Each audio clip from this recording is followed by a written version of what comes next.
ದೆಹಲಿನಲ್ಲಿ ಇವತ್ತಿಗೆ 800 ಜನ ಮಕ್ಕಳು ಕಾಣೆಯಾಗಿದ್ದಾರೆ. ಮಕ್ಕಳು ಕಿಡ್ನಾಪ್ ಆಗದೆ ಇರೋ ರೀತಿ, ಮಕ್ಕಳನ್ನ ಇನ್ಯಾರೋ ಕೆಟ್ಟದಾಗಿ ಉಪಯೋಗಿಸ್ಕೊಳ್ದೇ ಇರೋ ರೀತಿ ನಾವ್ ಹೇಗೆ ಜಾಗೃತರಾಗಿರ್ಬೋದು ಅಂತ.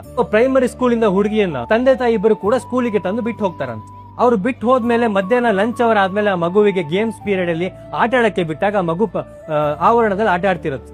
ಆಗ ಬೈಕಲ್ಲಿ ಬಂದಂತ ಇಬ್ರು ಅಪರಿಚಿತರು ಆ ಮಗುವಿನ ಹತ್ರ ಬಂದು ಹೇಳ್ತಾರಂತೆ, ಪುಟ ನಿಮ್ಮ ಅಮ್ಮನಿಗೆ ಹುಷಾರಿಲ್ಲ, ನಿಮ್ಮ ಅಪ್ಪ ಅಮ್ಮನ ನನಗೆ ಕಳ್ಸಿರೋದು ನಿನ್ ಕರ್ಕೋಬಾ ಅಂತ, ನಡಿ ನಿಮ್ಮ ಅಪ್ಪ ಅಮ್ಮನ ಹತ್ರ ಹೋಗೋಣ ಅಂತ. ಆಗ ಆ ಮಗು ಒಂದು ಸ್ಮೈಲ್ ಕೊಟ್ಟು ನಗ್ನಗ್ತಾ ಹೇಳುತ್ತಂತೆ, ಅದೆಲ್ಲ ಸರಿ ಅಂಕಲ್, ಪಾಸ್ವರ್ಡ್ ಏನು?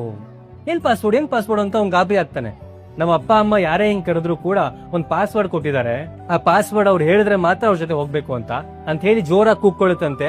ಅವ್ರ ಟೀಚರ್ಸು ಎಲ್ಲ ಫ್ರೆಂಡ್ಸ್ ಎಲ್ಲರೂ ಓಡ್ ಬರ್ತಾರಂತೆ.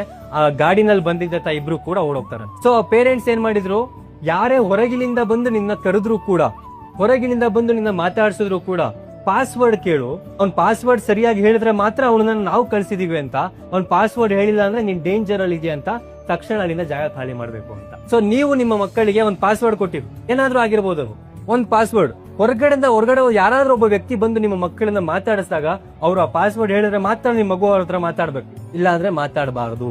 ಸೊ ಇದು ಸಿಂಪಲ್ ಆಗಿ ನಾವು ಮಾಡ್ಕೋಬಹುದಾಗಿರುವಂತ ಒಂದು ಸೇಫ್ಟಿ ಕನ್ಸರ್ನ್.